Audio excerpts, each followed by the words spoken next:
June, including a permanent ceasefire, the disarmament of non-state forces, provisions for refugees to return to their homes, and justice and accountability for those who have committed illegal atrocities. Very importantly, this agreement also creates a new framework for economic prosperity. There's tremendous wealth in that beautiful earth. It's beautiful earth, but it was stained badly with blood, tremendous amounts of blood.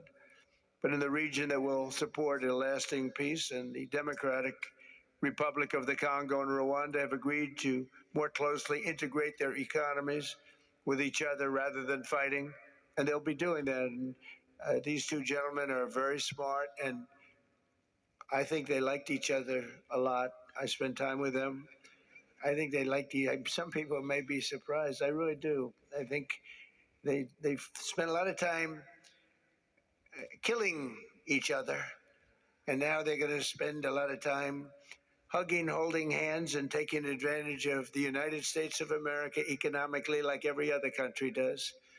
So they're going to do very well. But they do have some very valuable things. They're going to have a lot of money and a lot of success. And I think they're going to get along really well. So I hope so.